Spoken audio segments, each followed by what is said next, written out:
नमस्कार, मैं हूं पवन त्यागी। पश्चिम बंगाल में ईडी ने बड़ी कार्रवाई की है और इस कार्रवाई में आपको बता दूं 16 जगह छापे मारे गए हैं और जिसमें 2 ममता बनर्जी के मंत्री और एक तो बिल्कुल खासम खास है उसके यहां छापा लगा है और यह सारा घोटाला लगभग 13.5 करोड़ रुपए का घोटाला है, भर्ती का घोटाला है। पश्चिम बंगाल में कुछ स्कूलों में ग्रेड ए, बी, सी और डी की और शिक्षकों की भर्ती निकली थी, जिसमें एक मंत्री ने अपनी बेटी की नियुक्ति नियमों को ताक पर रखकर करा दी थी और जब उसका खुलासा हुआ तो सारे मामले की शिकायत सीबीआई को की गई।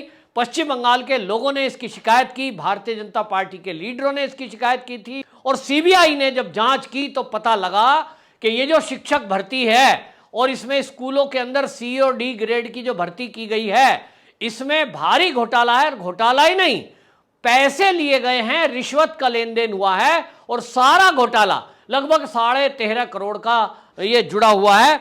इसमें आपको बता दूं शिक्षा बोर्ड के जो अध्यक्ष हैं माणिक भट्टाचार्य, उनके यहां छापेमारी की गई थी और उनके यहां से जो दस्तावेज बरामद हुए थे उससे यह पता लगा था कि टीएमसी के मंत्रियों की भी इन्वॉल्वमेंट इसके अंदर है। एक मंत्री ने तो अपनी बेटी को लगवा दिया था, अनेक ऐसे मंत्री थे जिन्होंने रेफरेंस देकर, फोन करके, रिश्वत लेकर और यह भर्ती करवाई थी।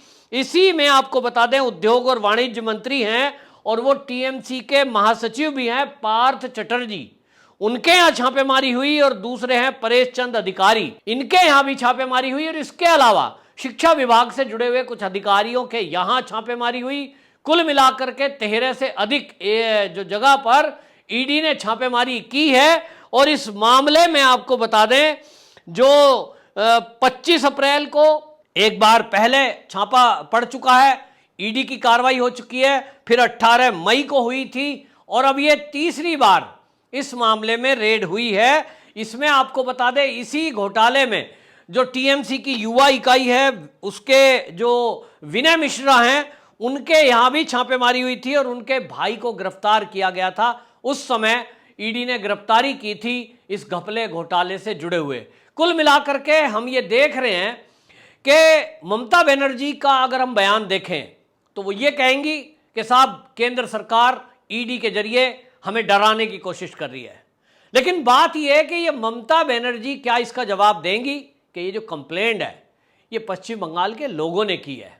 क्या इसमें जो उनका मंत्री फंस रहे हैं उन मंत्री ने अपनी बेटी की नियुक्ति नहीं करवाई? ये किसको नहीं पता, दस्तावेज है, प्रूफ है और प्रूफ के आधार पर तय हो रहा है कि एक मंत्री ने अपनी बेटी को किस तरह से नियुक्त करा दिया और उसका घोटाला जब खुला है उस पर ममता बनर्जी कुछ नहीं बोलती हैं। घोटाले की शुरुआत हुई है जब ये शुरुआत में लोगों ने कंप्लेंट सीबीआई को की तो सीबीआई ने देखा है कि पैसे का लेन देन हुआ है जो करोड़ों में है और इसलिए ईडी को ट्रांसफर किया है। कुल मिलाकर के अभी तक जो पश्चिम बंगाल में ममता बनर्जी का शासन है उसमें हम देख रहे थे कि हिंसा का सहारा लिया जा रहा है बड़े पैमाने पर, चाहे कोई बीजेपी का लीडर हो फिर चाहे कोई आरएसएस के कार्यकर्ता हो, उनको टारगेट किया जा रहा था और लोगों को बाकायदा घरों से भगाने के लिए षड्यंत्र किया जा रहा था ताकि लोग मजबूर हों, यहां से पलायन कर जाएं। एक तरह से जो कश्मीर में हुआ 1990 के दशक में, लगभग इसी तरह का षड्यंत्र ये पश्चिम बंगाल में चल रहा है। वहां पर रोहिंग्या और बांग्लादेशी घुसपैठिए आए हुए हैं, उन लोगों ने कब्जे किए हुए हैं, वही लोग जगह जगह गुट बना करके सड़कों पर झुग्गियों में रह रहे हैं और नहीं तो अब कॉलोनियों में घुस गए हैं। उनके पास अब फर्जी दस्तावेज है और उन सबके साथ स्थानीय लोग मिलकर इस प्लानिंग में लगे हैं कि भारतीय जनता पार्टी के जो भी सपोर्टर हों, जो भी राष्ट्रभक्त हों, जो ऐसे हों जो पश्चिम बंगाल का हित चाहते हों, ऐसे लोगों की पहचान कर ली जाती है और उसके लिए आपको बता दूं फर्जी तरीके से कई लोग, मुझे पश्चिम बंगाल के कुछ लोगों ने बताया कि फ़ोन करेंगे और कहेंगे जी मैं फला अखबार से पत्रकार बोल रहा हूं और आपकी कोई समस्या है, आसपास कुछ गुंडागर्दी हो रही है, सरकार से कुछ शिकायत है तो हमें बताइए। शुरू में लोगों ने बताना शुरू कर दिया कि भाई पत्रकार ही होगा और चलो भाई जो आसपास के गुंडे परेशान कर रहे हैं, पुलिस काम नहीं कर रही, उसके बारे में बता देते हैं। जिन भी लोगों ने बताया उनके घर गुंडे पहुंचे और उन्हें मार कूट के वहां से या तो घर जला दिया या उनके साथ हिंसा कर दी गई। लोगों में दहशत हो गई, कोई किसी को बोलने से भी कतरा रहा है। और ये तो पक्का तय हो गया अब कि पुलिस को कोई कंप्लेंट करने का फायदा पश्चिम बंगाल में नहीं है। इसीलिए लोगों का पुलिस से विश्वास उठ गया है। लोग कह रहे हैं ये जो शिक्षा की भर्ती हुई थी शिक्षकों की, इसके पहले ग्रुप सी और डी की भर्ती में ये देखा गया कि लोग खुलेआम रिश्वत ले रहे हैं। नेताओं के यहाँ, टीएमसी के लीडरों के यहाँ लिस्ट बन रही है और वो दावा कर रहे थे कि आप हमें पैसा दीजिए, हम भर्ती करवा देंगे। ऐसा कुछ लोगों ने बताया है। लोग सामने आने से डरते हैं। जब लोग बताते हैं, हमने कहा भाई आप थाने जाइए, कंप्लेंट करिए, ममता बनर्जी को कंप्लेंट करिए, वो मुख्यमंत्री हैं। वो कहते हैं साहब वहां तक तो पहुंच ही नहीं सकते। लेकिन उसके पहले थाना, लोकल पर बदमाश वो ऐसे हैं नेता कि अगर उनको पता लगता है तो बस वो समझ लीजिए फिर अपनी जान को मुसीबत में डालना है। लगभग जो कश्मीर में 1990 के दशक में हुआ वैसा पश्चिम बंगाल में हो रहा है। यह पश्चिम बंगाल को कश्मीर बनाने का एक षड्यंत्र है। कुछ लोगों को अभी लगता है कि चलिए इतनी बड़ी बात नहीं है, ऐसा कैसे हो जाएगा, कश्मीर में तो हिंदुओं को पलायन करने के मजबूर कर दिया गया, उनके नाम के ऊपर ठप्पा लगा दिया कश्मीरी पंडित। लेकिन आज कश्मीर की स्थिति यह है कि वहां कुल मिलाकर के जो हिंदुओं की आबादी है वो पूरी टोटल अगर लगा दें तो 10,000 भी नहीं है। वो 10,000 केवल पंडित ही रहते थे क्या, जो बाकी अभी गए छोड़ के 5 लाख के करीब? नहीं, उसमें हिंदू गए हैं, जिसमें सबसे ज्यादा दलित गए हैं। लेकिन इसको ऐसे कह के प्रचारित किया गया जैसे कि बाकी वर्ग तो कश्मीर में ही है, उनके लिए कोई दिक्कत नहीं है, केवल पंडित गए हैं। और पंडितों का पलायन ऐसा कहा गया ताकि, क्योंकि एक षड्यंत्र के तहत पंडितों के विरुद्ध बाकायदा कुछ वर्गों को भड़काया गया ताकि ये हिंदू दो भाग में बढ़ जाए कि चलिए जो भी कुछ हो रहा है ये तो पंडितों के खिलाफ हो रहा है, हमारे खिलाफ थोड़ा ही हो रहा है। तो ये षड्यंत्र किया गया। आज यही पश्चिम बंगाल में हो रहा है, जिनके खिलाफ भी हिंसा हो रही है, जिनको मारा जा रहा है, जिन कार्यकर्ताओं को पकड़ करके मार देते हैं, उनके घर जला देते हैं। क्या बोला जाता है टीएमसी के लोगों के द्वारा? ये आरएसएस के आदमी हैं, ये बीजेपी का आदमी है, ताकि लोकल लोगों को कनेक्टिविटी ना हो। लोग सोचें चलो ये तो राजनीतिक झगड़ा है। ये लोगों को समझना होगा कि पश्चिम बंगाल में षड्यंत्र किया जा रहा है। ये षड्यंत्र है और ये षड्यंत्र टीएमसी के साथ मिलकर के कम्युनिस्ट लोग मिले हुए हैं। उनकी साजिश है कि किसी तरह ये पश्चिम बंगाल को भी हिंदू विहीन कर दो, क्योंकि जो ये लोग रह रहे हैं, जिनको कोई ममता बनर्जी से दिक्कत नहीं है, जिनको रोहिंग्याओं से दिक्कत नहीं है, जिनको बांग्लादेशी घुसपैठियों से दिक्कत नहीं है, ये कौन लोग हैं? इनका विचार देश हित में सोचने का है ही नहीं। तो वो हिंदू हो या कोई और, उससे कोई फर्क ही नहीं पड़ता।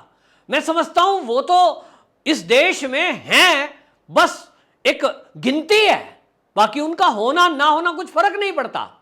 फर्क उन लोगों को पड़ता है जो इस देश को अपनी मां मानते हैं, मातृभूमि मानते हैं। उनके हृदय में इसके लिए पीड़ा उठती है कि हमारे देश में ये क्या हो रहा है, ये साजिश हो रही है, हमारी मां को फिर से एक बार टुकड़ा करने की कोशिश की जा रही है, गृह युद्ध की स्थिति तैयार की जा रही है। और अब तो जो पश्चिम बंगाल से लगी हुई सीमा है बिहार की, वहां से बाकायदा जिस तरह से पीएफआई के लोग पकड़े गए, जिस तरह से उनकी प्लानिंग का खुलासा हुआ है कि 1947 में इस देश को इस्लामिक राष्ट्र बनाने की पूरी प्लानिंग है, एक खाका तैयार है। तो ममता बनर्जी क्या यह करना चाहती हैं कि उनके शासन में जो भी भर्ती होगी उसमें या तो वो लोग भर्ती होंगे जो बीजेपी के विरुद्ध खड़े हैं, आरएसएस के विरुद्ध खड़े हैं, हिंदुत्व के विरुद्ध खड़े हैं और इस देश के विरुद्ध खड़े हैं। बिल्कुल साफ संदेश है।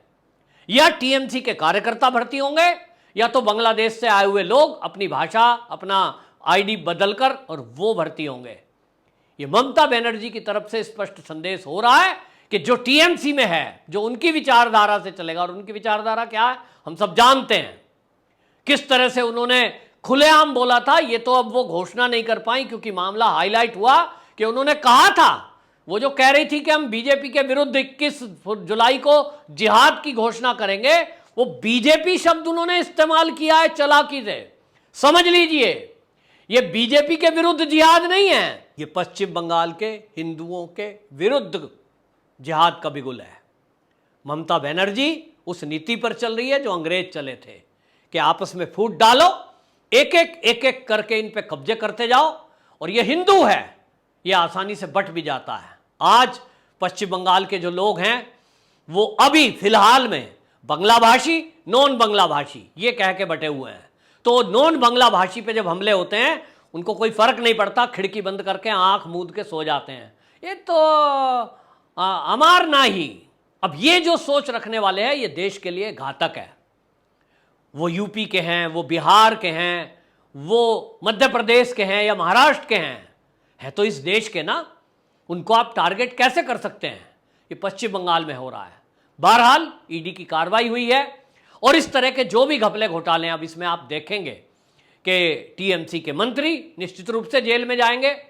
और कहा यह जा रहा है कि इस सारे घपले घोटाले के तार कहीं अगर जुड़ते हैं तो ममता बनर्जी के भतीजा जो है अभिषेक बनर्जी उससे जुड़ते हैं।